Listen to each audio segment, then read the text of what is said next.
উনি ইন্তেকাল করেছেন, বানায়া দাও। যুবক মানুষ, বয়স আমার চেয়ে 1-2 বছরের ছোট হবেন, অল্প বয়সে চলে গেছেন। তার বাবা এখনো জীবিত আছেন। আজকের মাহফিলে দেখা হলো। আমি কালাম ভাইয়ের বাড়িতেও একাধিকবার গিয়েছি।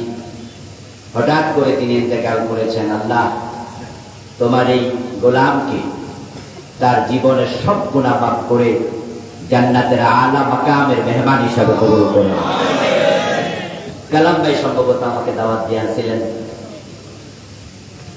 এরপর থেকে কাপাসিয়ার মানুষের প্রতি আমার ভালোবাসা, আমার প্রতিও কাপাসিয়ার মানুষের ওই যে 2005 সন থেকে এমন ভালোবাসা বাড়লো। আপনাদের কাপাসিয়া যত মাহফিল করছি, এক থানায় এত মাহফিল আমি বাংলাদেশে মনে হয় আর করি। এ গ্রামে করছি, ও গ্রামে করছি, গতকাল করছি, আজকে করছি, পরশুদিন করছি। আমাকে অনেক ভাইয়েরা বলতেন যে কাপাসিয়া আপনার এত ওয়াজ হয়, অন্য দেশে কেউ ওয়াজ হয় না, পান না নাই? আমি বলতাম যে আসলে ওখানকার লোকেরা আগে আগে চায় তো ওদেরকে দিয়ে দেই, পরের লোকেরা বঞ্চিত হয়। কিন্তু ভালোবাসার এতটা পেয়েছি, এখানে বারবার আসতে আমি কখনো কুণ্ঠাবোধ করিনি। এসেছি বারবার, আপনারা ভালোবাসা দিয়েছেন, এটা আল্লাহর দয়া। কিন্তু মাঝখান দিয়ে কিছু সময় আসতে পারি নাই। আসলে হয়তো কোরআনের কথাই তো বলতাম, নাকি নিজের বাপ দাদার কিস্সা কাহিনী শোনাতাম? কোনো নির্দিষ্ট দলের নাম বলে ওই দলে ভোট দেন, তাদের ভোট চাওয়ার জন্য কোনোদিন মাহফিলে বলছি কথা যে অমুক দলের ভোট দেন? ভোট চাইতে তো আসি নাই। কথা কোরআনের পক্ষে বলতাম, ইসলামের পক্ষে বলতাম। এই কথাগুলো হয়তো কারো পক্ষে যাইতো, কারো, আর এটাই তো স্বাভাবিক, এটাই তো নিয়ম। আপনি হক কথা যদি বলেন, এই হকটা হয়তো কারো পক্ষে যাবে, কারো বিপক্ষে যাবে, এটা নিয়ম। কিন্তু আমাদের কিছু ভাইয়েরা, তারা এই কাপাসিয়া আমাকে আসতে আর দেয় নাই। আসলে লাঠি লিয়া খাড়াই থাকতো। 144 না, 188 দ্বারা পর্যন্ত দিত। এবং আমি আরো আশ্চর্য হয়েছি। তাদের জন্য দোয়া করি, বদদোয়া দেই না, আল্লাহ তাদেরকে হেদায়েত দান করুক। আমি আশ্চর্য হয়েছি। আমার একটা প্রোগ্রাম ছিল কালীগঞ্জে। ওখানকার লোকেরা নাকি মাইকিং করতে আসছিল কাপাসিয়ায়। ওদেরকে বলছে যে না, এই হুজুরের মাইকিংও করা যাবে না। ওরা আমাকে জানালো যে হুজুর আমাদেরকে মাইকিং বন্ধ করে দিচ্ছে। বললাম যে প্রোগ্রাম তো কাপাসিয়া না, কালীগঞ্জ, হোগা, কিন্তু মাইকিং চলবো না।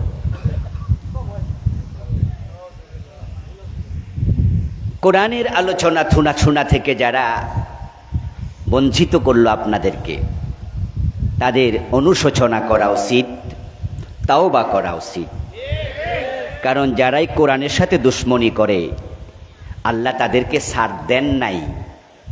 অতীতের ইতিহাস বলে নবী মূসার সাথে দুশ্মনী করেছে ফেরাউন, আল্লাহ তাকে ধ্বংস করেছেন। নবী ইব্রাহিম আলাইহিস সালামের সাথে দুশ্মনী করেছে নমরুদ, আল্লাহ তাকে ধ্বংস করেছেন। রাসূলুল্লাহ সাল্লাল্লাহু আলাইহি সাল্লামের সাথে দুশ্মনী করেছে আবু জেহেল, আল্লাহ তাকে ধ্বংস করেছেন। এইভাবে কোরআন সুন্নাহর সাথে যারাই করবে, আমরা নবী নই, নবীর অনুসারী, এতে কোনো সন্দেহ নাই। আমরা নবীদেরকে নিজের জীবনের চেয়ে বেশি ভালোবাসি। তাদের কোরআন সুন্নাহ, তাদের হাদিস, তাদের কথাই তো বলি। তা আপনি যখন এর বিরুদ্ধে অবস্থান নেন, অবস্থানটা তখন আর ব্যক্তি আবুল কালাম আজাদ, ব্যক্তি তারেক মনোয়ার, ব্যক্তি আল্লামা সাইদি রাহেমাহুল্লাহ থাকে না, বরং এটা অনেক দূরে চলে যায়। এজন্য আগেকার অ্যাকশান যেমন ছিল, এবারের অ্যাকশানও তাই হয়েছে। যারা আমাদেরকে এলাকায় আসতে দেয় নাই, এলাকা ছাড়া করছে, আল্লাহ তাদের অনেককে দেশ ছাড়া করে দিয়েছে। এটা আল্লাহ করছে, এটা আপনাদের বিশ্বাস রাখতে হবে। জুলাই বিপ্লব, 5ই আগস্টের বিপ্লব, এটা বাংলাদেশের কোনো মানুষ করে নাই, এটা ডিরেক্ট আরশের মালিক করাইছে। কারণ দেশের মানুষ তো হতাশ ছিল, তারা ভেবেছিল মনে হয় চেঞ্জ আর হবে না, আর যারা কোরআনের মাহফিলগুলো সারা দেশে এরকম পেছ লাগাইছে বিভিন্ন জনের উপরে, তারা কিন্তু ভীষণ ঘোষণা করেছে 2041, 2000, আপনাদের মনে আছে না নাই? এবং তারা বলেছিল কিসের আন্দোলন, কিসের আন্দোলন? এবছর না ওই বছর মানুষ বাঁচে। ডায়লগগুলো মনে আছে না? এগুলো ফেসবুকে আপনারা এখনো পাবেন। কথার দিকে তাকান। আমি বলছি যে আপনি অনুশোচনা করুন, আপনি তওবা করুন, কারণ দুনিয়ায় যিনি ধরছেন আখেরাতে ধরার ক্ষমতা তার আছে না নাই? দুনিয়ায় ধরাতে তো ফলাইয়া এক দেশ থেকে আরেক দেশে যাইতে পারছেন, কিন্তু আখেরাতে ধরলে পলানোর জায়গাও নাই।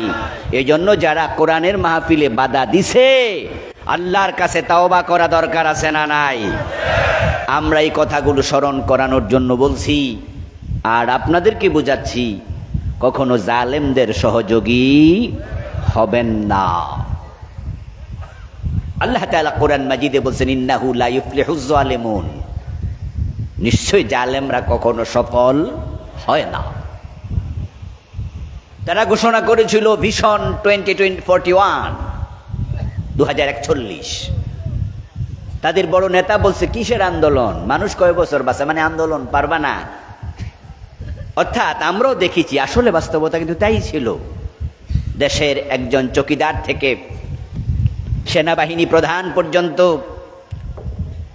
পুলিশের কনস্টেবল থেকে প্রধান বিচারপতি পর্যন্ত, এমন কোনো জায়গা নাই যেখানে তাদের নিজের লোক তারা বসায় নাই।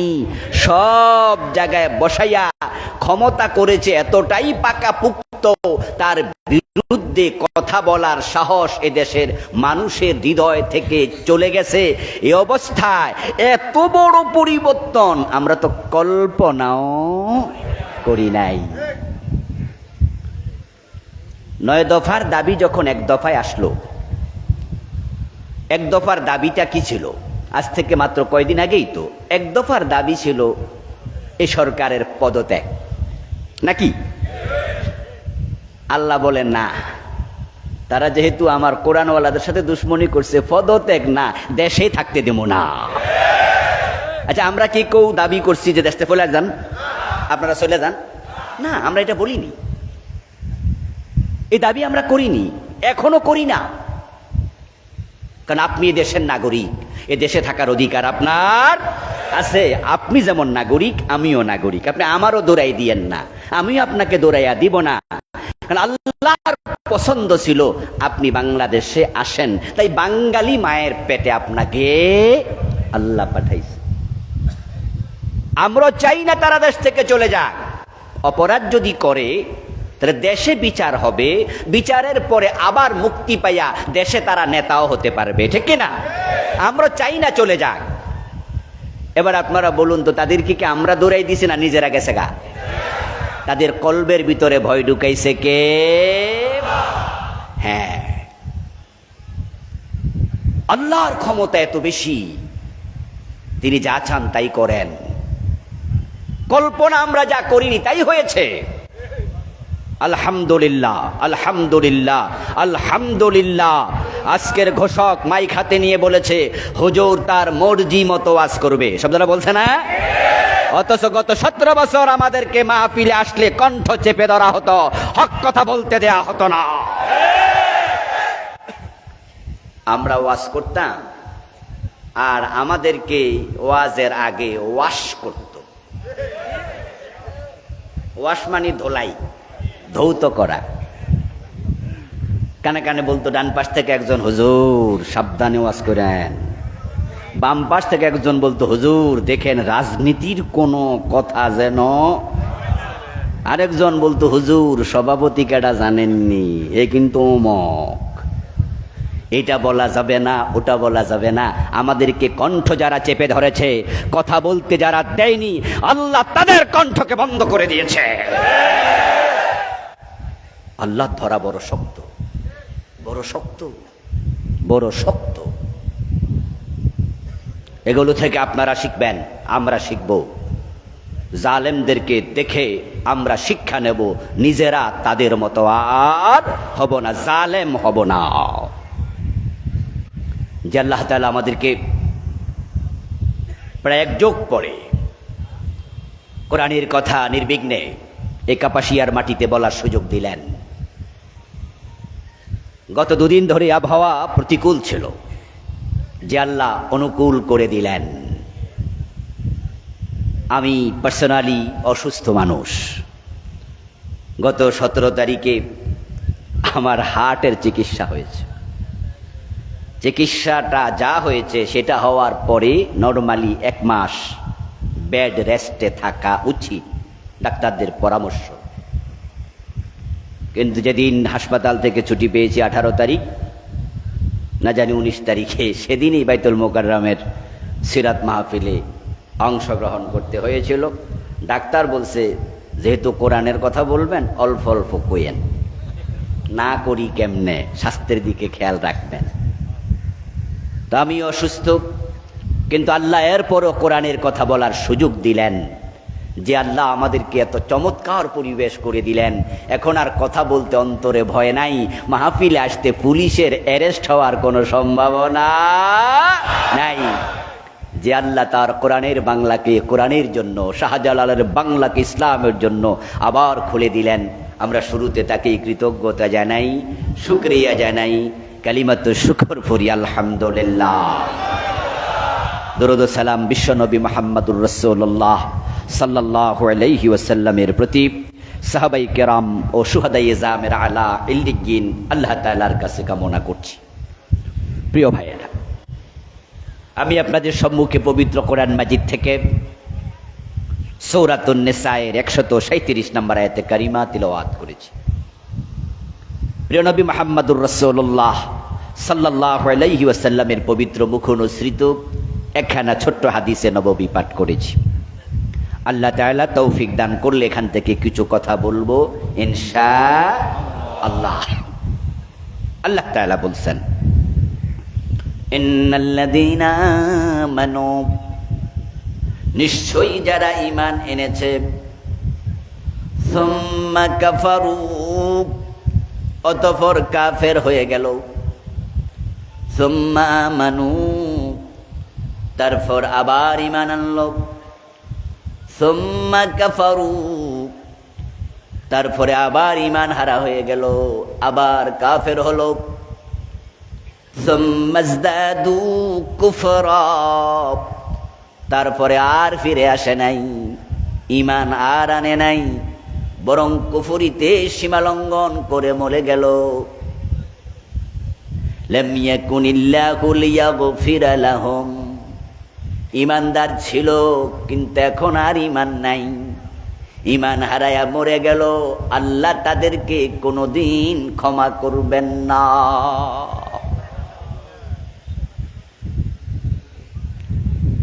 ঈমান এনেছে, ঈমান হারাইছে, আবার ঈমান আনছে, আবার ঈমান হারাইছে।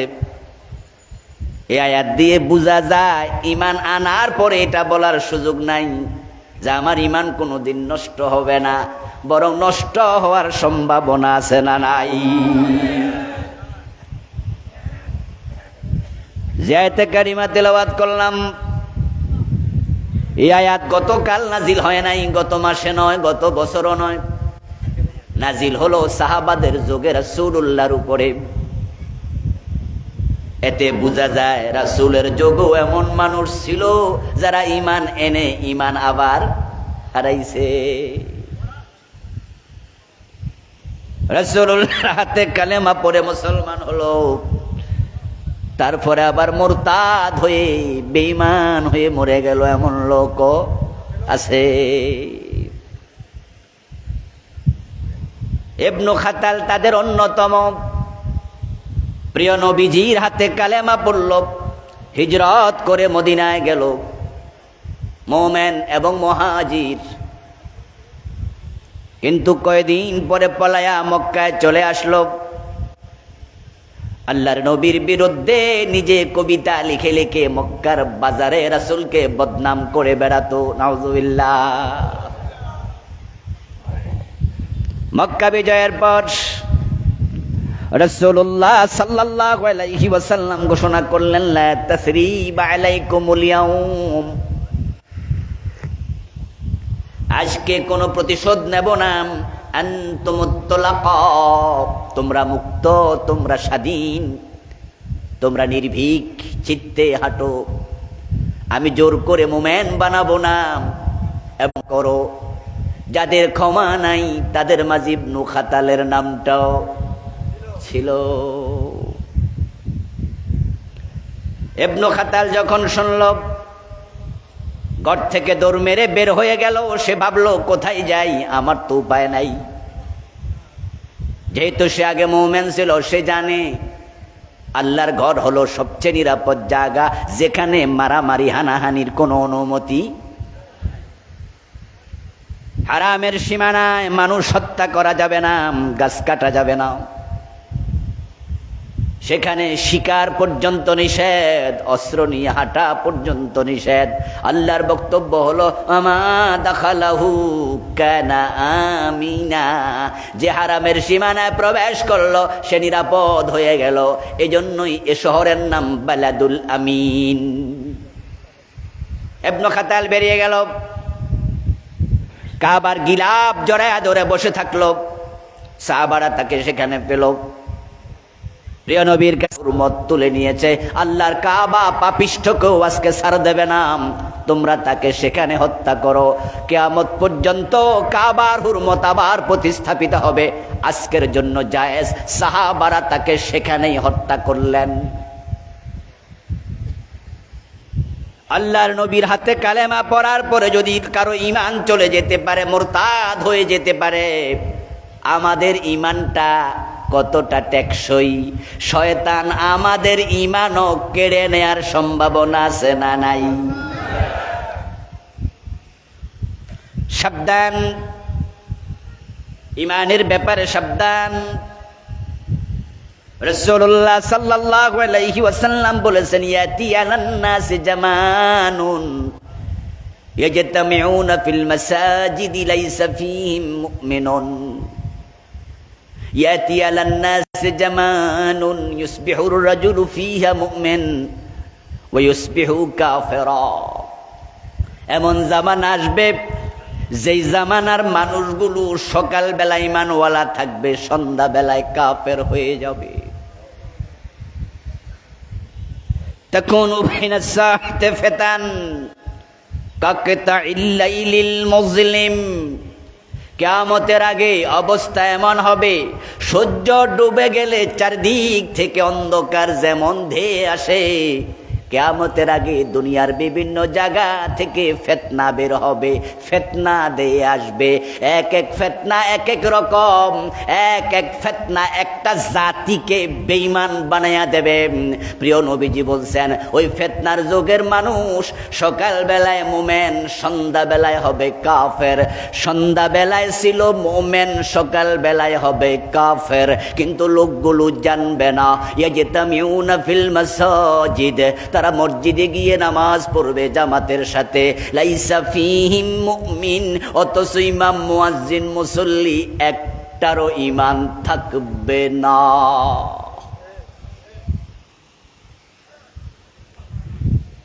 আসসাবিরু মিনহুম আলা দীনিহি কাল কাবিদ আলাল জামার। ওই জামানায় ঈমানের উপরে, দ্বীনের উপরে টিকে থাকা হাতের মাঝে আগুনের কয়লা রাখার মতো কঠিন হবে। ঈমান নিয়ে বেঁচে থাকা খুব টাফ। আর যাদের ঈমান নাই তাদের কোনো টেনশন নাই, কষ্টই নেই, তারা আরামে থাকবে। কিয়ামতের আগে মানুষ সকালবেলায় মুমিন, সন্ধ্যাবেলায় কাফের হবে। এই কথা শুনে আপনারা যদি মনে করেন যে এইটা কিয়ামতের আগে না হইব, এখন তো আর হইব না, তাহলে আপনি ভুল করবেন। কারণ রাসূলুল্লাহ হাদিস বলেছে, এরপরে 1450 বছর চলে গেছে, ওই অন্ধকার জামানা, ফিতনার জামানা। আপনাদের কনসেপ্টটা একটু বলুন তো, আপনাদের কনসেপ্টটা একটু জানি। ওই ফিতনার জামানা আসবে না এসে গেছে?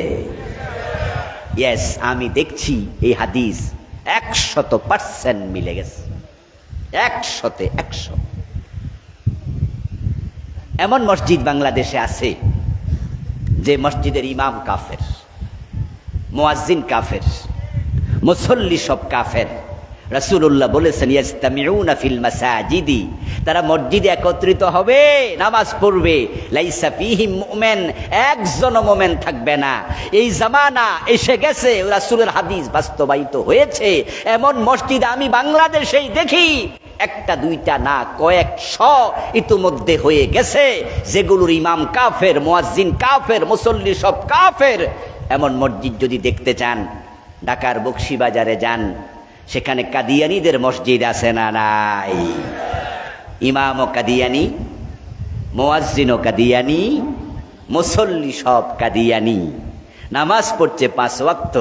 চিৎকার দিয়ে বলুন তো, কাদিয়ানীরা মোমেন না কাফের? কাদিয়ানীদের ইমাম সাহেব কাদিয়ানী, সে কি? মুয়াজ্জিন কাদিয়ানী, সে কি? হ্যাঁ, মুসল্লিরা কাদিয়ানী, সব কাফের। গোলাম আহমদ কাদিয়ানের জন্ম 1835 সালে। এখন চলছে 2024। তাহলে আপনি 1835 2024 যোগ বিয়োগ দিলে দেখেন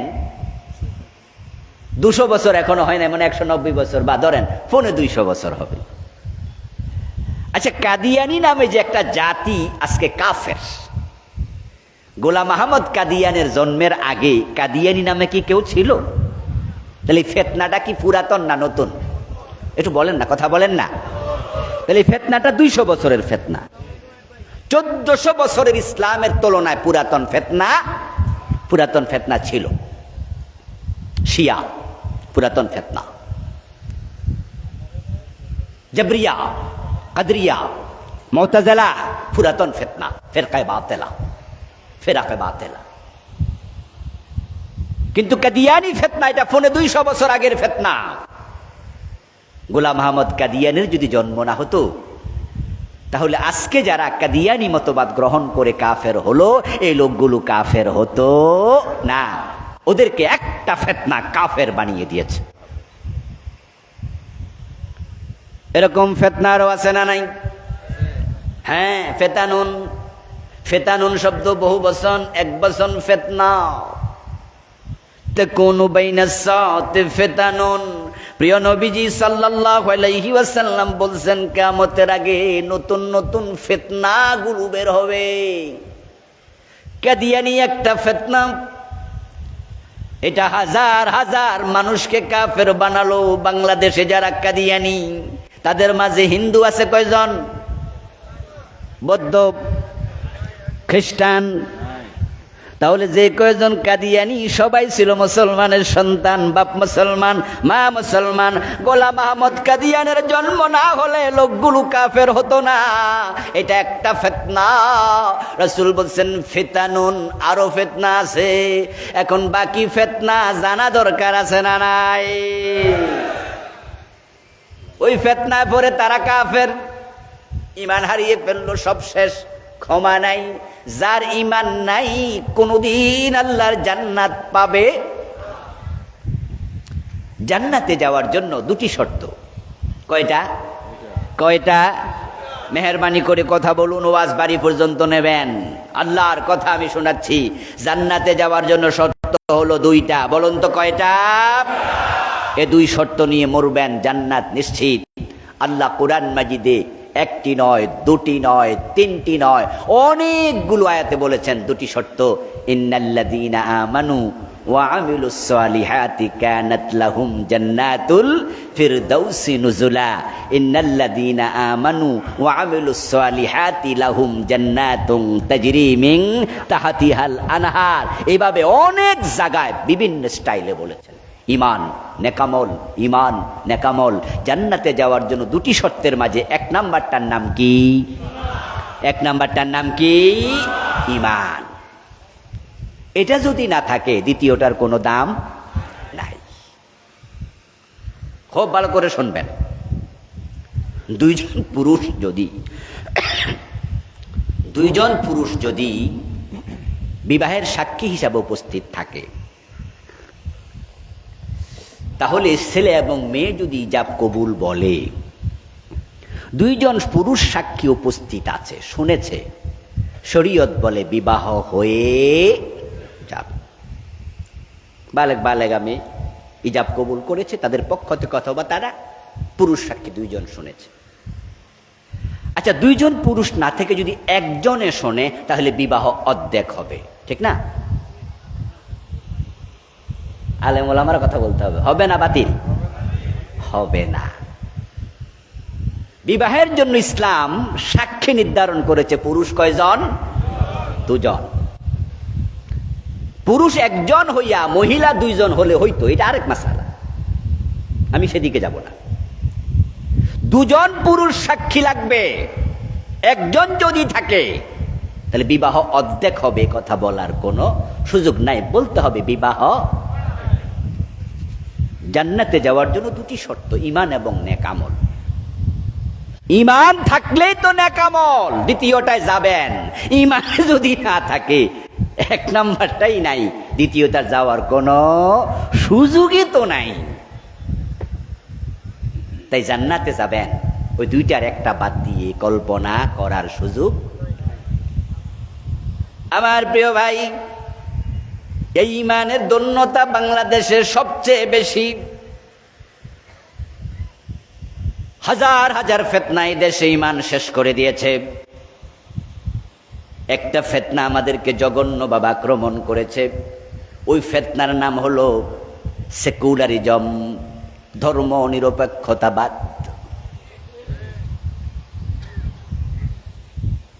আপনারা এখানে কাদিয়ানি নেই, এই এলাকায় কাদিয়ানি আছে আমি জানি না, সেটা ধরে বললাম, ধরে নিলাম আজকে কোনো কাদিয়ানি নাই। তাহলে কাদিয়ানি মতবাদে পড়ে যারা ঈমান হারা হয়েছে, এখানে তাদের সদস্য নাই। এখন আমরা বাকিদের খবর কি? এখন আমরা নিজের ঈমান আছে কিনা একটু যাচাই বাছাই করতে হবে। কারণ আল্লাহ না করুক, ঈমান ছাড়া যদি মারা যান উপায় নাই। যার ঈমান নাই, জান্নাত পাওয়ার কোনো সম্ভাবনা তার নাই। সে নবীর বাবা হইল নাই, নবীর ছেলে হইল নাই। মুসা নবীর বাবা, হযরত ইব্রাহিম আলাইহিস সালামের বাবার নাম আজর। আজর ছিল মূর্তি পূজক, মুশরিক। আজর কি জান্নাত পাবে? না, পাবে না। নূহ আলাইহিস সালামের ছেলের নাম কেনান, চারজনের মাঝে সে একজন। তিনজন ছিল মুমিন, তারা জান্নাতি, কিন্তু কেনান হলো জাহান্নামী। যখন কেনান পানিতে ডুবে মরছিল, হযরত নূহ তখনও বলছে, ইয়া বুনাইয়ার কাব মানা, ও কলিজার টুকরা, আমার নৌকায় ওঠ, নৌকায় ওঠ, এখানে উঠে যা, ডুবে যাবি তো। কেনান সেদিন বলছে, সাআবি ইলা জাবালিন ইয়াসিমুনি মিনাল মা, আমি ওই পাহাড়ে উঠবো, তোমার নৌকা না, পাহাড় তো আর ডুববে না।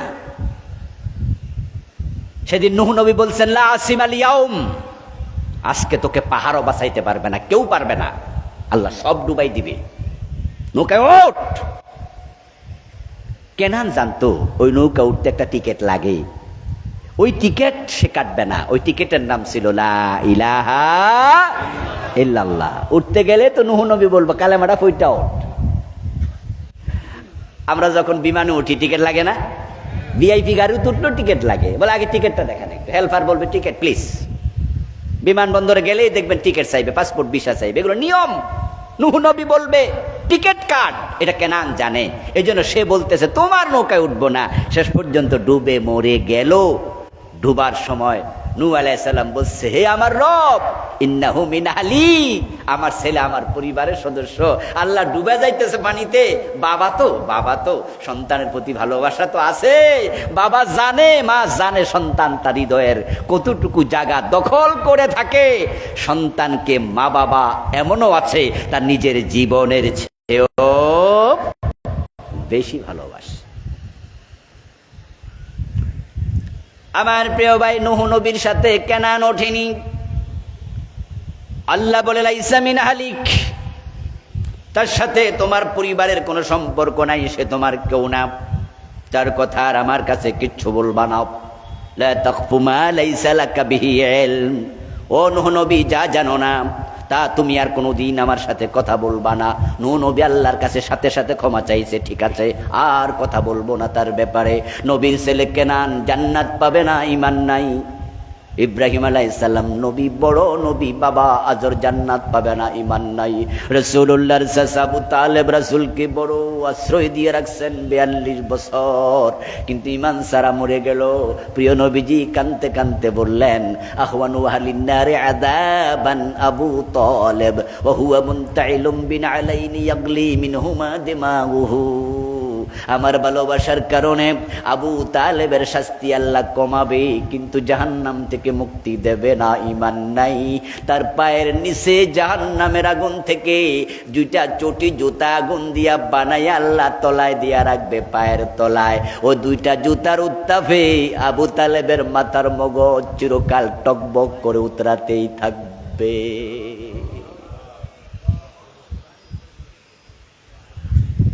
ও প্রিয় ভাই, ঈমান নাই, নবীর ছেলের জান্নাত নাই, ঈমান নাই, নবীর বাবার নাই, নবীর চাচার নাই। আর আপনি আমি নবীর আত্মীয় না, স্বজন না, পরিচয় নাই। জান্নাত পাইতে হলে ঈমান আমল দরকার আছে না নাই? ঈমান আমল যদি থাকে জান্নাত নিশ্চিত। বেলালের দিকে তাকান, ওই হাফসার বেলাল দুনিয়ায় জীবিত থাকতে জান্নাত পেয়ে গেছে। রাসূলের সাথে বংশের মিল নাই, রাসূলের সাথে চেহারার মিল নাই,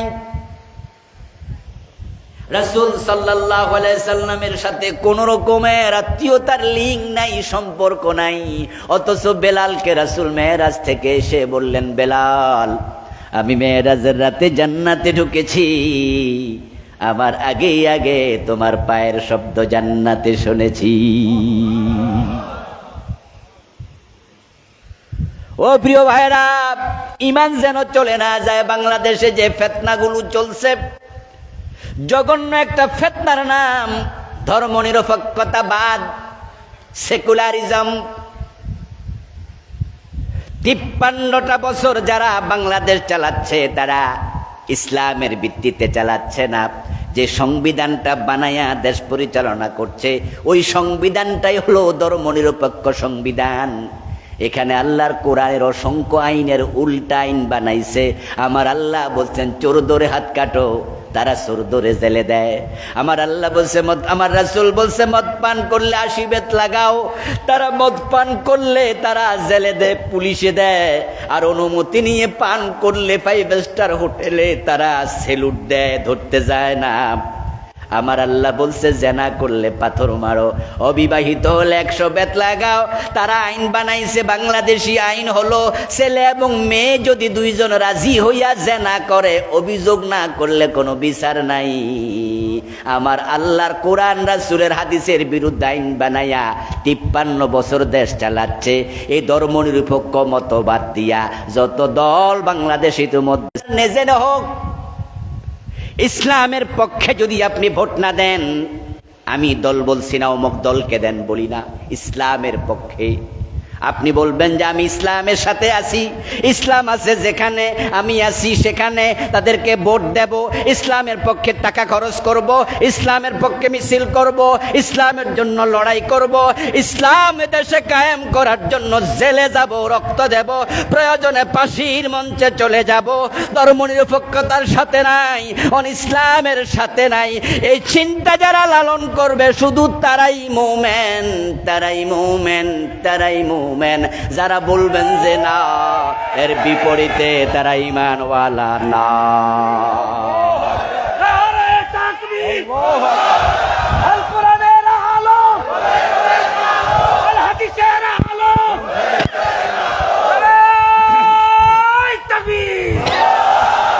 ঈমান শেষ করে দিয়েছে।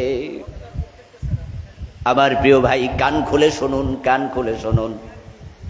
যারা নিরপেক্ষ হয় তাদের দল থাকে না।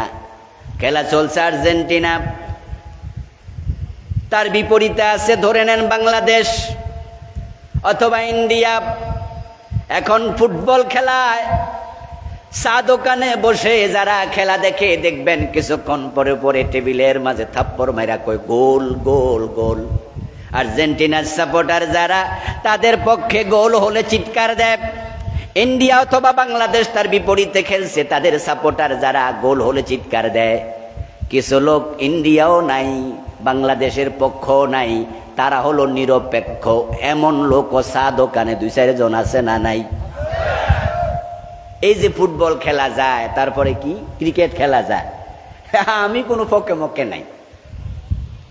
এই খেলা কবে আসলো কবে গেল খোঁজও নেই না। এইসব ফালতু কাজে সময় দেয়, আর কি সময় আছে? ওয়াল্লাযীনা হুম আনিল লাগবি মুরিদুন। আল্লাহ তাআলা সূরা আল মুমিনুনের প্রথম 10টি আয়াতে সফল মুমিনের 7টি গুণাবলী বলেছেন, এবং 11 নম্বর আয়াতে বলছেন আল্লাযীনা ইয়ারিসুনাল ফিরদাউস। এই গুণ, কাদ আফলাহাল মুমিনুন ওয়াল্লাযীনা হুম ফি সালাতিহিম খাশিউন, বলতে বলতে বলতে বলতে 11 নম্বর আয়াতে গিয়ে বলছেন এই গুণগুলো যারা অর্জন করবে, আমি আল্লাহ ঘোষণা করছি তারা জান্নাতুল ফিরদাউসের মালিক হবে। ওই 7টি গুণের মাঝে একটা গুণ হলো ওয়াল্লাযীনা হুম আনিল লাগবি মুরিদুন, যারা অপ্রয়োজনীয় কাজ থেকে কথা থেকে বিরত থাকে। এই ফুটবল খেলা, এই ক্রিকেট খেলা, আস্তাগফিরুল্লাহ, ফুটবল খেলা নিয়ে জুয়া হয়, ক্রিকেট খেলা নিয়ে জুয়া হয়, এবং ক্রিকেট খেলা 2 ঘন্টা 3 ঘন্টা 4 ঘন্টা 5 ঘন্টা, এমন খেলাও নাকি আছে যেটা 2 দিন 3 দিন লাগাতার চলে। সময়ের দাম নাই, অথচ সময়ের সে দামি সম্পদ আছে কি? আল ওয়াক্তু মিনাজ যাহাব, টাইম ইজ গোল্ড। স্বর্ণর মতো দামি হলো সময়। তোমার জীবনের প্রতিটা মুহূর্তের হিসাব আসমানের মালিক তোমার কাছে নেবে, এর আগে তোমাকে হাসরের ময়দানে কদম নাড়তে দেয়া হবে। এসব বাজে খেলা নিয়ে কথা। আচ্ছা, যা বলছিলাম, এখন একদল লোক চা দোকানে টেবিল থাপড়াচ্ছে, আরেক দলও টেবিল থাপড়াচ্ছে। এক চাচা বসে আছে, উনি টেবিল মেবিল থাপড়ায় না। তো খেলা শেষ হওয়ার পরে 2-1 খেয়াল করছিল, কিরে আমরা এত উত্তেজিত হলাম মাঝে মাঝে, এ চাচা যে কোনো উত্তেজনা দেখাইল না। চাচারে জিজ্ঞাসা করলো, চাচা ব্যাপারটা কি বলেন তো? আমরা তো আর্জেন্টিনা, এরকম আমরা তো ব্রাজিল, এরকম আমি তো ইন্ডিয়া, আমি তো বাংলাদেশ। চাচা আপনার কি খবর? আমি কোনো পক্ষ মক্ষ নাই, আমি হইলাম নিরপেক্ষ। আজকের মাহফিল আপনারা যারা আছেন, ধর্মের পক্ষে না নিরপেক্ষ? ধর্মের পক্ষে না নিরপেক্ষ? কোরআন মাজিদ আল্লাহ তাআলা বলেছেন পক্ষ হলো 2টা, লাকুম দীনুকুম ওয়ালিয়া দীন।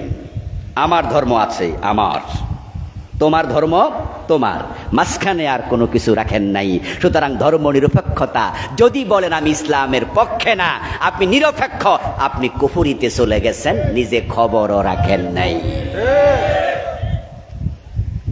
এই জন্য আমরা বলি ধর্ম নিরপেক্ষতা সুস্পষ্ট কুফর। এখন এই কুফর থেকে বাঁচতে হলে কি করতে হবে? এই কুফর থেকে বাঁচতে হলে আপনাকে ইসলামের পক্ষে আসতে হবে, কোরআনের পক্ষে আসতে হবে। আমার বন্ধু, আপনি মনে মনে বলবেন তাহলে আমরা যারা কোরআনের পক্ষে এতদিন ছিলাম না, আমরা বুঝি কাফের হয়ে গেছি? আমি বলবো অবশ্যই হয়েছেন। শুধু হয়েছেন বলিনি, হয়ে গেছেন অবশ্যই বলেছি। সাবধান মুসলমান, কারণ আপনার রব আপনাকে গোলাম বানায়া পাঠাইছে। আপনাকে বলেছে রাসূলুল্লাহল মুমিন কাল জামালিল আনিফ হাইসুমা কিদা ইনকাদ। তুমি যখন কালেমা পড়ে ফেলেছ, তখন তুমি হয়ে গেলা সেই ওটের মতো, যে ওটের নাকের ভিতরে রশি ঢুকিয়ে দেওয়া হয়েছে। এখন মালিক টানে যেদিকে, কদম দিবা সেদিকে। কালেমা পড়ার পরে আল্লাহর কোরআন রাসূলের হাদিসের বাহিরে থাকার কোনো অধিকার তোমার আর নাই। আরেকটি আয়াত বললে একটু খুব বুঝবেন ভালো করে। আল্লাহ বলছেন কি দেখেন, আরো ক্লিয়ার, মা কানা লিমুমিনিন ওয়ালা মুমিনাতিন ইযা কাদাল্লাহু ওয়া রাসূলুহু আমরান আইয়াকুনা লাহুমুল খিয়ারাতু মিন আমরিহিম। আল্লাহ বলছেন কোন মুমিন নারী এবং পুরুষ যখন কালেমা পড়ে ফেলবে, তখন থেকে আল্লাহ এবং রাসূল যা বলে তা মানতে এতটাই বাধ্য, মানব কি মানব না এই চিন্তা করার অধিকারও তার আর নেই। যাও, ডিস্টার্ব করো না। ঈমান আনার পর থেকে আল্লাহ এবং রাসূল যা বলবেন তা মানবেন কি মানবেন না এই চিন্তারও সুযোগ নাই। এর মানে কি? আরেক আয়াতে বলছে ইয়াকুলু সামিনা ওয়া আতানা। তাহলে তারা কি করবে? আল্লাহ ব্যাখ্যা দিচ্ছেন, তারা বলবে শুনলাম আর মানলাম, শুনতে দেরি, মানতে আর দেরি করতে পারবে না। কাফের হওয়ার জন্য, কুফরি করার জন্য 100 কুফরি লাগে না, 10টা 20টা 50টা লাগে না। আল্লাহর কোরআনের সবটা আপনাকে মেনে নিতে হবে, এটা ঈমানের দাবি। কেউ যদি বলে 30 পারার মাঝে 29 পারা মানি, 1 পারা মানলাম না, আমরা বললাম তোমার ঈমানটা হলো না, তুমি কাফের। কেউ যদি বলে ঠিক আছে 113 সূরা মানলাম, 1 সূরা মানলাম না, আমরা বলবো তুমিও কাফের। কেউ যদি বলে সব মানি 1 আয়াত মানি না, তার ব্যাপারে আমরা বলবো তুমি মোটামুটি মুমিন, ঠিক না?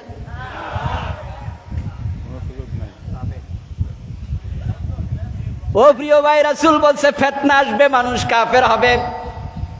এখন ধর্মনিরপেক্ষ সংবিধান বাংলাদেশের লোকদেরকে 1 2 3 4 5 6 10 20 50 100 জায়গায় কুফরি করায় নাই।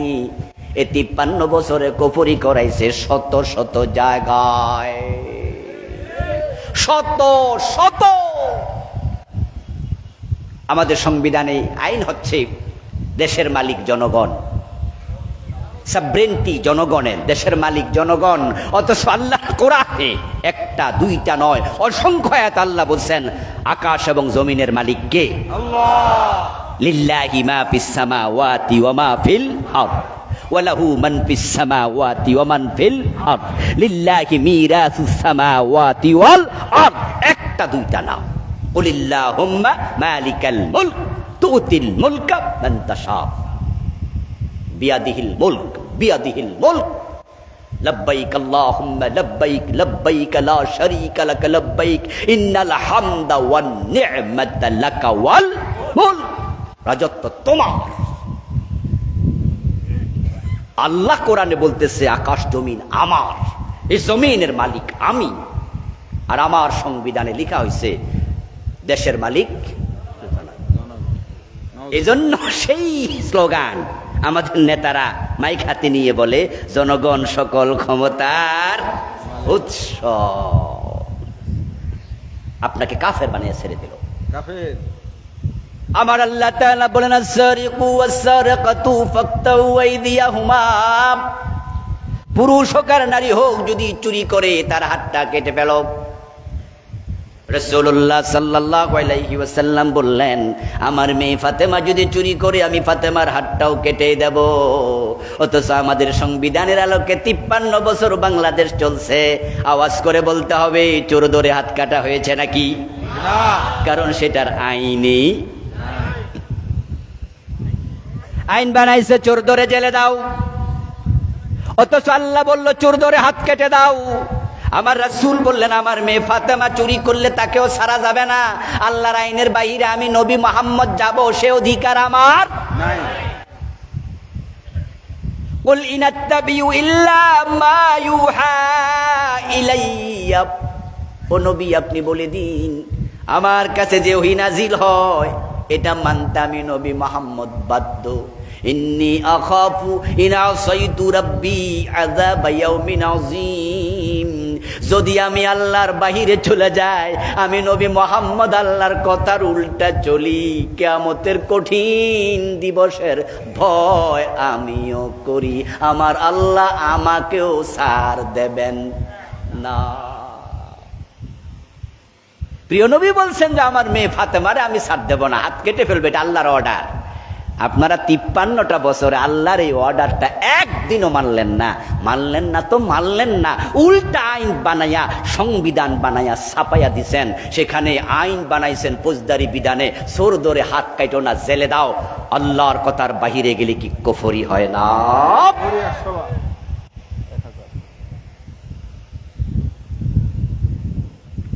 কাদিয়ানী সম্প্রদায় কেন কাফের হলো? তারা তো নামাজ পড়ে, রোজা রাখে, হজ করে, যাকাত দেয়। তারা কাফের হওয়ার কারণ পবিত্র কোরআন মাজিদের একটা মেসেজ তারা অস্বীকার করে। ওই মেসেজটা হলো খাতামান নবিয়্যিন, নবী মুহাম্মদ শেষ নবী। এখানে খা আলিফ তাম মিম চারটা অক্ষর তারা অস্বীকার করলো। রাসূলকে শেষ নবী মানলো না। তারা বলে গোলাম আহমদ কাদিয়ান সেও নাকি নবী, নাউজুবিল্লাহ। তারা নামাজ রোজা হজ যাকাত যাই করুক, কোরআনের একটা মেসেজ মানে না, ঈমান শেষ। কুফরি একটা করলে যা, 10টা করলেও ঠিক। এই ধর্মনিরপেক্ষ মতবাদ আমাদেরকে কিভাবে কাফের বানাইছে, আপনাদেরকে কেমনে বানাইছে শুনুন। আল্লাহ তাআলা কোরআন মাজিদে কত সুন্দর করে করে বললেন বিভিন্ন জায়গায়, ইনিল হুকমু ইল্লা লিল্লাহ, আল্লাহ ছাড়া কারো আইন চলবে না। আলা লাহুল খালকু ওয়াল আমর, সাবধান, সৃষ্টি যার, আইন চলবে শুধু তার। রাসূলুল্লাহ 10 বছর মদিনা নামক রাষ্ট্র চালালেন। উনি প্রেসিডেন্ট ছিলেন। আবু বকর, ওমর, ওসমান, আলী রাদিয়াল্লাহু তাআলা আনহুম 30 বছর আল খিলাফাতু আলা মিনহাজিন নবুওয়া, নবুয়তের সিস্টেমে 30 বছর দেশ চালাইলেন। আপনাদের কাছে আমার প্রশ্ন, ওমর দুনিয়া চালালেন 10 বছর, হযরত ওসমান চালালেন 12 বছর, রাসূলুল্লাহ নিজে 10 বছর, 4 খলিফা সহ রাসূল সহ 40টি বছর তারা যখন দেশ চালালেন। একটু আওয়াজ করে বলুন তো, নিজের আইনে, মানুষের আইনে না আল্লাহর আইনে? এখন 53 বছর বাংলাদেশ চলছে আল্লাহর আইনে না ব্রিটিশ আইনে? তো ধর্মনিরপেক্ষ সংবিধান আল্লাহর আইন সরাইয়া মানুষের আইন বসাইল। আল্লাহর আইন বাদ দিয়া অন্যটা মানলে কি কুফরি হবে না? এই মতবাদ মানুষকে কাফের বানিয়ে দিচ্ছে। আলহামদুলিল্লাহ, এবার আল্লাহ আমাদের সুযোগ দিচ্ছে। আল্লাহর দেয়া সুযোগ কাজে লাগাতে হবে। দেশের বয়স 53 বছর চলছে। 72তে সংবিধান লেখা হলো। সংবিধান লেখার পর থেকে আজ পর্যন্ত যতগুলো গভর্নমেন্ট এসেছে, সরকার এসেছে, এই সংবিধানকে পরিপূর্ণ পরিবর্তন করার সাহস কোন সরকার দেখাতে পারেনি, সম্ভব হয়নি। বরং কিছু ধারা, কিছু উপধারা তারা পরিবর্তন করেছে তাদের নিজের প্রয়োজনে। কেউ পুরাটা পরিবর্তন করার সাহস করেনি, সুযোগ ছিল না। কিন্তু 5ই আগস্টের বিপ্লবের পরে এমন অবারিত সুযোগ আল্লাহ বাংলার মানুষকে দিয়েছে। নতুন সরকার, অন্তর্বর্তীকালীন সরকার যদি চায়, বাংলার মানুষ যদি বাধ্য করতে পারে, নতুন করে সংবিধান লেখারও সুযোগ আছে না নাই?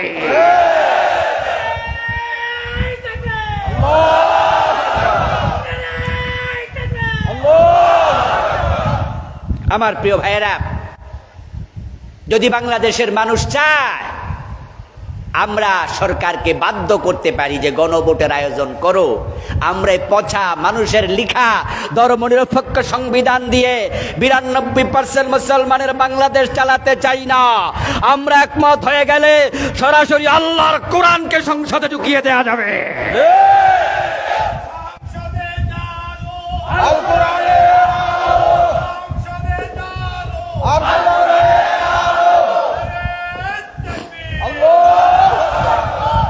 আল্লাহর দেয়া সুযোগটা কাজে লাগানো দরকার আছে না নাই? আপনার বাবা আপনাকে বলেছে আমার জন্য একটি লুঙ্গি কিনে আনো। আপনি বাজারে গেলেন, গিয়ে একটা শাড়ি কিনে নিয়ে আসলেন। বাড়িতে আসার পরে আপনার বাবা আপনার জিজ্ঞাসা করলো, কিরে বাজান, এটা দিয়ে আমি করবো কি? তখন আপনি বললেন যে বাবা, বাজারে গিয়ে দেখি লুঙ্গি দোকান 5-7টা, তো কোনটাতে কিনি, এজন্য রাগ করে একটা শাড়ি কিনে আনছি। আপনার বাবা সহ যারাই শুনবে তারা বলবে ব্যাককল, দোকান 5টা হোক 7টা হোক, এতে তোর তো সুবিধা আরো বেশি ছিল। 10 দোকানে যাচাই কইরা তুই কিনতে পারতি, একটু কম দামেও কিনতে পারতি, সুবিধা মতো কিনতে পারতি, কালার টালার দেইকা তুই মন মতো কিনতে পারতি। দোকান বেশি দেইকা তুই শাড়ি কিনতে গেলি কেন? ব্যাককল। আমাদের দেশে ধর্মনিরপেক্ষ সংবিধান থেকে ঈমান তোলে, বিশ্বাস তোলে, কোরআনের উপরে স্থাপন করে মোমেন হয়ে মরার সুযোগ করে দিয়েছে। ইসলামী দলগুলো, যত ইসলামী দল আছে সবাই কোরআনের পক্ষে। ঈমান নিয়ে মরতে হলে সেই কোন ইসলামী দলে ঢুকে দাও। ইসলামী দল বেশি এই অভিযোগ করে কুফরি দলে যোগ দেয়া যাবে না।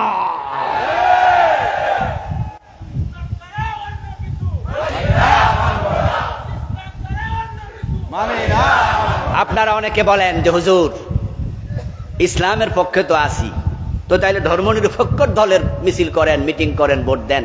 হুজুর আপনারাই তো দলের অভাব নাই, কোনটা দিন? এমন কথা বলার লোক আছে না নাই?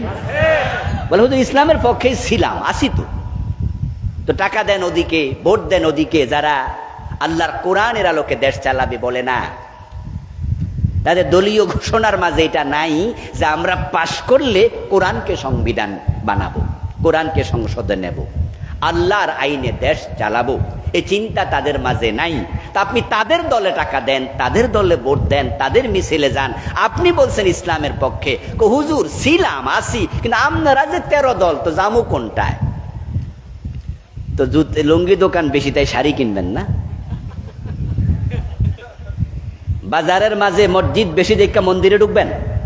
যে কোন মসজিদে নামাজ পড়তাম, এত মসজিদে মন্দিরে চলো, সুযোগ নাই। ধর্মনিরপেক্ষতা কুফরি মতবাদ, এই মতবাদের সাথে সম্পৃক্ত থেকে মারা যাবেন, ঈমান শেষ হয়ে যাবে। প্রিয় ভাইয়েরা, ঈমান আছে, ঈমান নাও থাকতে পারে, ঈমান যে কোনো সময় চলে যেতে পারে। এর কারণটা কি জানেন? কারণ হচ্ছে ঈমানের চেয়ে দামি কোনো জিনিস পৃথিবীতে আর যে জিনিস দামি হয় সে জিনিস চুরি হওয়ার সম্ভাবনা বেশি। এই ঈমান চুরি করার জন্য আমাদের সাথে একজন দুশমন 24 ঘন্টা লেগে আছে। ওই দুশমনের নাম কি? শয়তান। ইন্নাহু লাকুম আদুব্বুম মুবিন। قال النبي صلى الله عليه وسلم الشيطان جاثم على قلب بني آدم। প্রিয় নবীজি বলছেন, শয়তান মানুষের কলবের মাঝে ঘাপটি মেরে বসে থাকে। কোন জায়গায় বসে? এটা আওয়াজ করে বলুন, কোথায়? কলবে বসে। কেন? কারণ ঈমান থাকে কোথায়? কলবে। মাল যে বাড়িতে আছে, ডাকাত সে বাড়িতে যায়, এটাই নিয়ম। যার কাছে মোবাইল আছে, মানি ব্যাগ আছে, পকেট মার, তার কাছে যাওয়ার সম্ভাবনাই। ঈমান আছে কলবে, শয়তান কলবের পাশে থাকে এবং সে সারাক্ষণ ঈমান চুরি করার জন্য অপেক্ষা করে, কখন চান্স পাই ঈমানটা নিয়ে যায়। এক এক জায়গায় এক এক ফিতনা তুলে দেবে। আমরা দেখেছি এই যে গত বছর নতুন এক ফিতনা আসছিল, ওই ফিতনার নাম LGBTQ, শরীফার গল্পের নামে। ছেলে মেয়ে হতে পারবে, মেয়ে ছেলে হতে পারবে, এমন গল্পের খবর আপনাদের কাছে পৌঁছেছে কিনা? এমন এক ফিতনা তামাম দুনিয়ায় কোটি কোটি মানুষকে বেঈমান বানিয়ে ফেলেছে। বাংলাদেশে এটা আসছিল গত বছর, এর আগে আমরা জানতাম না। এবারের আগস্ট বিপ্লবে আমাদের শেফা ভাই বলছিল, আমি টার্কি থেকে আমেরিকায় গেলাম, 5 তারিখে আমার ফ্লাইট ছিল। আমেরিকাতে এক জায়গায় একটি প্রোগ্রাম করার জন্য গিয়েছি। অনেকগুলো প্রোগ্রাম করেছি আলহামদুলিল্লাহ। এক প্রোগ্রামে বাংলাদেশি কিছু ভাই যারা ওখানে পিএইচডি করছে, কেউ পিএইচডি করে ফেলেছে, কেউ ইউনিভার্সিটির প্রফেসর, 15-20 জন এক জায়গায় বসলাম, সবাই হায়ার এডুকেটেড। একজন বলল তার বিশ্ববিদ্যালয়ে তিনি শিক্ষক, যে সাবজেক্টে পড়ান ওনার সিলেবাসে LGBTQ কে ঢুকানো আছে, উনি নিজে সেটা পড়ান। আমি বললাম, বলেন কি? বলে কিচ্ছু করার নাই, সিলেবাসের অন্তর্ভুক্ত, আমি পড়াতে বাধ্য। পড়াতে গিয়ে আমি জিজ্ঞাসা করলাম, এলজিবিটি কিউ তোমরা কে কে আছো যারা এটা ধারণ করো? আমার স্টুডেন্ট সে ক্লাসে যে কয়জন ছিল, 3 জন দাঁড়ালো। 3 জন দাঁড়ালো, 3 জন অলরেডি এই মতবাদ গ্রহণ করেছে। এই মতবাদটা কি? মতবাদটা হলো আল্লাহ মানুষকে পুরুষ এবং নারী হিসাবে সৃষ্টি করেন না। দেহ আসল কোনো ব্যাপার না, আসল ব্যাপার হলো মন। তাই কোনো নারী যদি মানসিকভাবে মনগতভাবে তাকে মেয়ে মনে না করে, সে মনে করে সে ছেলে, সমাজ তাকে ছেলের স্বীকৃতি দিতে হবে। কোন ছেলে দাড়ি আছে, টুপি আছে, হ্যাঁ একবারে হুজুরের মতো পাঞ্জাবি গায়ে দিয়ে আপনার মতো আমার মতো দাড়ি রাইখাও যদি বলে আমি নিজেকে ছেলে মনে করি না, তাহলে সমাজ তাকে মেয়ে স্বীকৃতি দিতে বাধ্য। এই মতবাদ ঢুকাইয়া সিলেবাসে ঢুকাইছে আমেরিকা সহ পৃথিবীর অনেক দেশে। এটা অলরেডি চালু। বাংলাদেশে এটা ডিরেক্ট ঢুকানোর সাহস করে নাই, কারণ এই মতবাদ এইভাবে যদি পড়ায় তাহলে বাংলাদেশের লোকেরা সরকারের বিরুদ্ধে লাঠি লইয়া নামবে। এজন্য বাংলাদেশে ঢুকাইছে শরীফ শরীফার গল্পের নামে। আমার প্রিয় ভাইয়েরা, শরীফ যদি নিজেকে শরীফা মনে করে, শরীফা যদি নিজেকে শরীফ মনে করে, তাহলে এটা নাকি কোনো অসুবিধা নাই। অথচ আপনারাই বলুন তো, পুরুষ মহিলা দুটা ভাগ করেছেন কে? আল্লাহ। ওয়াবাসসা মিনহুমা রিজালান কাসীরান ওয়া নিসা। যে আল্লাহ তাআলা বলছেন আমি আদম হাওয়া থেকে অগণিত রিজাল, অগণিত পুরুষ, ওয়া নিসা অগণিত নারী আমি বানাইছি। ইয়াহাবু লিমান ইয়াশাউ ইনাসা ওয়া ইয়াহাবু লিমান ইয়াশাউ যুকুরা। তিনি যাকে চান ছেলে দেন, তিনি যাকে চান মেয়ে দেন। ছেলে এবং মেয়ে আলাদা করেছেন কে? আল্লাহ। আচ্ছা, সিলেবাসে যেটা ঢুকাইছে নারী পুরুষ বলতে আসলে কিছু নাই, এটা হচ্ছে মানুষের মনের ব্যাপার। এই কথাগুলো কি আল্লাহর কোরআনের এই আয়াতের পক্ষে না বিপক্ষে? কোরআনের বিপক্ষে গেলে ঈমান থাকে না যায়। এটা আরেকটা মতবাদ। কত ভাবে যে ঈমান চলে যাবে মানুষ কল্পনা করতে পারবে না। এর আগের বছর ঢুকাইছিল বান্দরের কাহিনী, মনে আছে না নাই? যে মানুষ নাকি বানর থেকে এসেছিল। আরেকটা মতবাদ। এই মতবাদের আবিষ্কর্তা ছিল একজন নাস্তিক, তার নাম ছিল মিস্টার ডারউইন। ডারউইন নাকি গবেষণা করে দেখেছে মানুষের পূর্বপুরুষ বানর ছিল। মানুষের সাথে বানরের একটা সম্পর্ক আছে, সুরতুল মিল আছে। বানরের লেজ ছিল, হঠাৎ করে এ গাছ থেকে ও গাছে দৌড়াদৌড়ি করতে করতে লেজটা পড়ে গেছে। কোনো একদিন হেসকা টান মেরা খাড়াইছে, পুরুষ হয়ে গেছে। ও বেটা ডারউইন, তার মতবাদ মানুষ বানর ছিল, এটা তার ব্যাপার। তাদের এই যুক্তি আমরা মানি না, এ বিষয়ে মাথা গামাই না। খ্রিস্টানরা বলে ঈসা নবী আল্লাহর ছেলে, এটা তাদের ব্যাপার, আমরা মানি না। হিন্দুরা বলে কালী মা, দুর্গা মা। এই আমাদেরকে ফেরাও, আবারও ফেরাও। কেন পণ্ডিতি করতে গেছো ভাই? ছোট সড়ক গাইমা অস্থির হয়ে যাবো। অসুস্থ মানুষ বোঝো না কেন এইসব করতে যাও?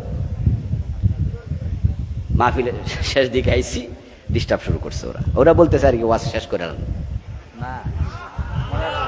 খ্রিস্টানরা বলে ঈসা নবী আল্লাহর ছেলে, আমরা বলি মানি না, ঠিক কিনা? কিন্তু তাদের বিরুদ্ধে আমরা মিছিল করছি, এটা তাদের ব্যাপার। তাদের গির্জায় তারা বলুক গা ঈসা নবী আল্লাহর ছেলে। হিন্দুরা বলে দুর্গা মা, লক্ষ্মী মা, আমরা বলি আমরা মা ডাকি না। তোরা মানুষ, তোদের ব্যাপার, তাদের মন্দিরে তারা মানুষ। ডারউইন বলেছে মানুষ বানর ছিল, এটা ডারউইনের ব্যাপার, এটা আমরা মানি না।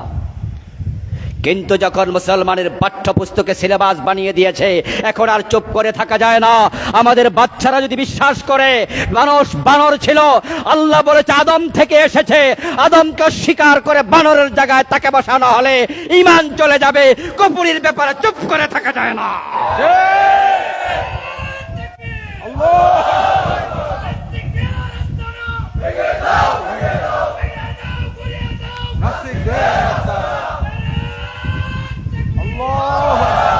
আলহামদুলিল্লাহ। প্রিয় ভাইয়েরা, আমি আপনাদেরকে যে কথা বুঝাতে চাচ্ছি, ফেতনা কি একটা না বেশি? এক একটার এক এক নাম। এমন ফেতনা যেটা 2 বছর আগেও আমরা, এই যে শরীফ শরীফা এলজিবিটি কিউ, কি নাম রে বাবা, বুঝলা যায়। আচ্ছা, এটা তো গতবার না ঢুকাইলে, এটা যে আমেরিকাতে, ফ্রান্সে, জার্মানিতে, রাশিয়াতে অলরেডি চালু হয়েছে, সমকামিতাকে পৃথিবীর প্রায় 85টি রাষ্ট্রে অলরেডি রাষ্ট্রীয়ভাবে স্বীকৃতি দিয়েছে। ছেলে ছেলেকে বিয়ে করে, মেয়ে মেয়েকে বিয়ে করে। এলজিবিটি কিউ রেজাল্ট 2 বছর আগে আমরা জানতামই না। নতুন ফেতনা। এইভাবে কিয়ামতের আগে ফেতনা আসবে, ফেতনায় মানুষ ঈমান হারাবে। এখন আপনারা বলুন তো, এখন ঈমান নিয়ে বাঁচতে চাইলে ফিতনা থেকে সতর্ক হওয়া দরকার আছে না নাই? আলহামদুলিল্লাহ। আমরা যখন দেখলাম তারা ডারউইনের মতবাদ বইতে ঢুকালো, বিগত পাওয়ারফুল সরকার, যে সরকার ভিশন 2041 ঘোষণা করেছে, ওদেরকে আলেম ওলামারা গত বছর পাঠ্যপুস্তকের বিরুদ্ধে মিছিল করে, মিটিং করে, মাহফিলে বলে যখন আমরা সারা দেশে তোলপাড় তুলে দিলাম, সরকার ডারউইনের মতবাদ বই থেকে স্থগিত করতে বাধ্য হয়েছে। মন্ত্রণালয় থেকে সার্কুলার করেছে, পাঠ্যপুস্তকের অমক ক্লাসের বইয়ের অমক অংশ আর পড়ানো যাবে না, স্থগিত। আল্লাহ জাতির বাচ্চাগুলোকে ক্লাস 6 বা 7 দিয়েছিল, সম্ভবত ক্লাস 7। এই বাচ্চাগুলোকে আল্লাহ তাআলা কাফের হওয়া থেকে হেফাজত করেছে, ঠিক না? দেখেন ষড়যন্ত্র, দেখেন কুফরি উত্থান, দেখেন। আমি হিসাব করে দেখলাম, এটা ক্লাস 7 বা 6 দিল কেন, এই ক্লাসে দিল কেন? কারণ ইন্টারমিডিয়েটে দিলে পোলাপানকে যদি ক্লাসে টিচার, তাই ইন্টারমিডিয়েট লেভেলে গিয়ে এগুলো পড়াইলে পোলাপান মানবে না, খাবে না, এ বস্তা পচা থিওরি মানবে না। আবার ক্লাস 3-তে 2-তে যদি দিত, যে মানুষ এক সময় বান্দর ছিল, ক্লাস 1-2 পোলাপান করতো, মানুষ কি বান্দর টান্দর কি আসছিল, এটা হেইরা ছিল, আমরা বুঝি না। কিন্তু এমন জায়গায় দিছে যারা প্রতিবাদও করে না, আবার অবুঝো না। 6-7 এই ক্লাসটাতে বুঝাইতে পারলে হয়তো বিশ্বাসও করতে পারে। আর যদি এটা সিলেবাসে থেকে যেত, আমাদের মুসলমানের সন্তানগুলো ক্লাস 7-এ বেঈমান হয়ে যেত। আমরা থামিয়ে দিয়েছি। এইবার যখন শরীফ শরীফার গল্প ঢুকালো, আলহামদুলিল্লাহ, আবার আলেম ওলামারা কথা বলা আমরা শুরু করলাম।